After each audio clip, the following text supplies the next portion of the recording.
Hey, what's up, traders? In today's episode, we're going to talk about evidence versus emotion in your trading and how emotions can jumpstart something that I call the cycle of death.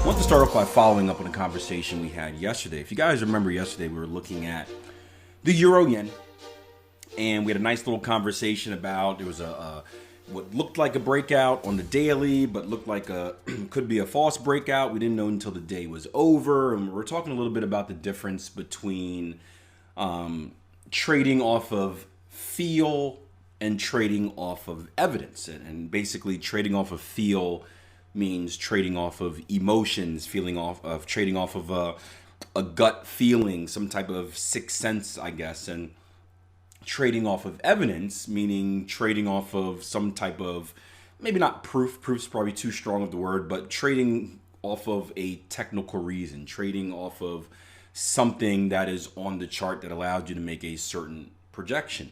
And I ended up sharing that the chart on social. I just sent a chart that said, hey, great first session in the live room today. We had a 30-minute discussion on the euro yen, talking about breakouts and false breakouts and trading off feel versus evidence.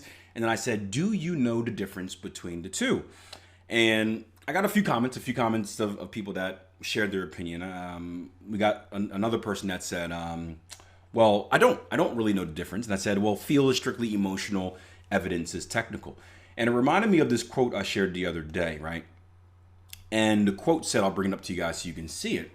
The quote said, emotions lead to bad trades lead to emotions. Would you guys agree with that? Emotions lead to bad trades lead to emotions. And I used to call this the circle of death. This was something that I was stuck in for a very long time. Roberto says definitely, because you get emotional, and again, emotional could be it could be greed, it could be fear, excuse me, one of many things. But typically, you get emotional and you react off that emotion, and that's the main thing, right? I used to think that traders could not be emotional. I'm not very emotional to begin with. In general, I lack empathy. So maybe that's one of the reasons I've become a good trader. But I still feel emotions. The difference is we don't act off our emotions. Richard says they lead to revenge trading. Yeah. And that's the cycle, right? You get emotional. And here's a perfect example, right? So I was explaining to a friend of mine. I got a friend of mine that we were friends since, one of my best friends was in my wedding, friends since college. He moved out of town. But now he comes into town for work every 2 weeks. So I've dedicated every second Tuesday, most second Tuesdays, to hanging out with him, right? Very hard for me to do, but I purposely put work aside and say, hey, I'm going to spend 3 hours with this dude. He comes in, plays with the kids, all this fun stuff.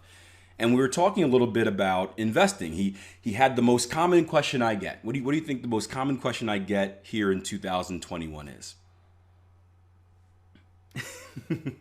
I'll give you a clue. Everyone is a little bit late to it, even though it may not be late to get involved. Yup, Bitcoin. So everyone knows I'm the financial guy, right? Say, hey, I got a question about this. Is it too late to get involved in this Bitcoin thing? So that's how the conversation started. And I told him my personal opinion on Bitcoin. I don't think it's too late to get involved. We had a little bit of a talk about what I think the future of the cryptocurrency or crypto market is in general, and also that I'm not too knowledgeable. I always preface it with that, like, hey, I'm not knowledgeable at all about cryptocurrencies, but here's my overall outlook. And we went down the rabbit hole of just talking about general investing and explaining to him how investing is a lot simpler than what people make it seem. And I think a lot of people make it seem very complicated because they want to do the investing for you, and if they know more than you, then you'll give them money to do the stuff that they do, and that's how the business model works.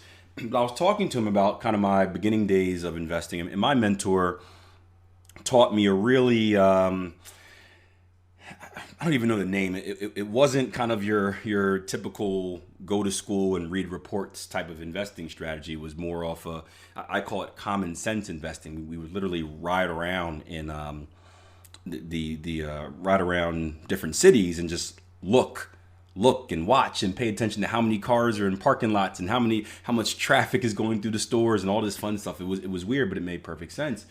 And I was explaining to him how kind of my style of investing is you look for the elephant, right? The elephant would be whatever the big mover is in the market. And then, especially someone that's not trading with a lot of capital, you look for the flies that are circling around the elephant's tail, right? You look for when the elephant moves, those flies are going to move, right? The elephant is the big one. Let's say Apple, for example, is the elephant. The flies may be the small company that makes the microchips for the iPhone or whatever like that. And that really made sense to him. I also explained to him kind of how and when to buy. Because he was talking about, I said, well, give me examples of stuff you're hearing about. And we went through the whole thing, like by the time you hear it on the news, it's probably too late. You want to do the opposite, right? When people are selling, that's when if you value something, that's when you want to be buying. But a lot of people make emotional decisions, right? The market moves off of kind of this greed and fear. So you make an emotional decision, you hear something on the news, you buy it because you're all excited, all your friends are talking about it, and then suddenly it goes the opposite way, right? So you've been taken from this emotional high, you've built up all the courage to actually buy something, which is very difficult, right? You buy it, you're excited, it goes up a little bit, you're dreaming about all the money you can make, and then it goes against you. And what happens when it goes against you? How do you feel? Are you still on that emotional high? No, right? You go from that emotional high to that emotional low. You feel defeated.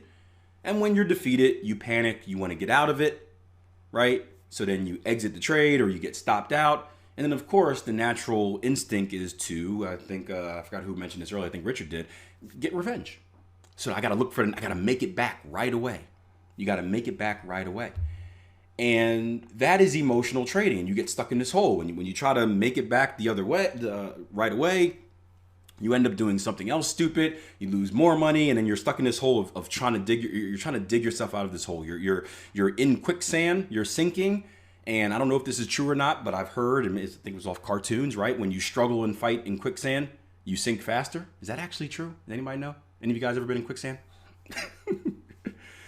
That's what cartoons have taught me growing up, right? When you struggle in quicksand, you sink faster. But that's the same thing with your account. It is true. Rich said, I have done that. Come on, crew. Look, that's what I learned it from. I just have to assume it's right until someone tells me otherwise. But that's the circle of death. And so I was telling this to the trader that commented, and I got another question from a trader. And it wasn't a dumb or a troll question, but he says, if you're profitable, right, going back to trading off feel and emotions versus trading off evidence, if you're profitable, does it matter? Right? If you're profitable trading, does it matter if you're going off feel or evidence? What do you guys think? You're making money, right? If I'm making money off of gut feel, does it matter? Is it bad? And that's a very interesting comment. I see some of you guys are struggling to find an answer for it. And Bobby, you nailed it. Bobby said, but is it consistent? Cody said, nope. That is the name of the game as long as it lasts. So consistency is the key. And in my experience, right, personal experience, working with traders, seeing other traders out there, right,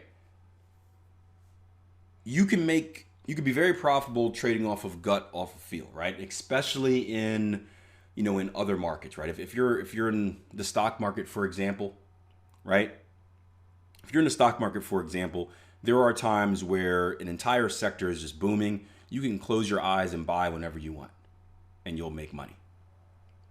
I'm ignoring that comment, Rich, like my 2021 equity curve. I'm up near the top of the channel now.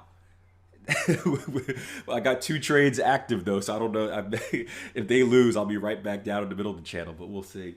But even in my experience, when I first started investing, I first started investing when things were booming, and I don't think I had any skill. I think I was just putting money into the stock market and everything was going up, so I made money, right? No matter when I purchased. But is it sustainable? Is it long term? And I don't think you can be successful long term going off of feel. It is like being in the casino, right? You can go to the casino, you can have a hot stretch, right? You could be on a heater on the blackjack table, but what will eventually always happen if you stay there long enough? Any casino game, if you stay there long enough, you're just a normal gambler, you're not a professional gambler. You can have hot streaks, but if you stay there long enough, you will get drunk and loose, yes, but the house always wins. Because the house has the edge, and that edge is based off of evidence. It's based off of statistics. Your gut feel isn't based off any of that stuff. So it's only a matter of time before you give in to the edge. So I do think you can be profitable going off of feel and emotions. I've done that plenty. But can you sustain it long term? And that's all that really matters at the end of the day, right? Because if you're passively investing and you're just something for long-term growth, guess what? You need to be consistently profitable for that long-term goal. If you're going to be more of an active trader and you want to do something where you can either create a supplemental income, reduce hours at your job, get funded, become a professional trader, what have you, right? That short-term profitability isn't going to allow you to do that. You need to be consistently profitable over time.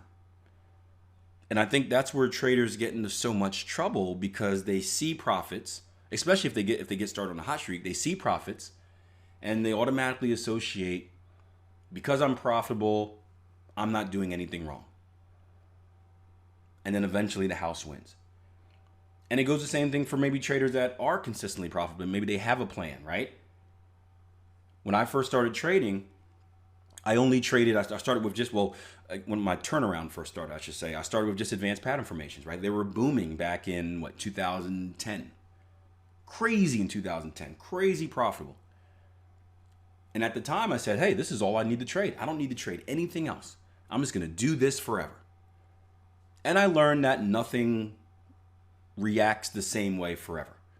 You have to change. You have to have a growth mindset. The markets are always changing. The markets are always evolving. We have to always be growing as well. If not, the house will win, and the house is the market. So we can never have that mindset that says, hey, I'm doing good, so I don't need to improve. We can never settle. It's just like a race. The moment you settle in a race, someone else is going to pass you. We can't do that in trading.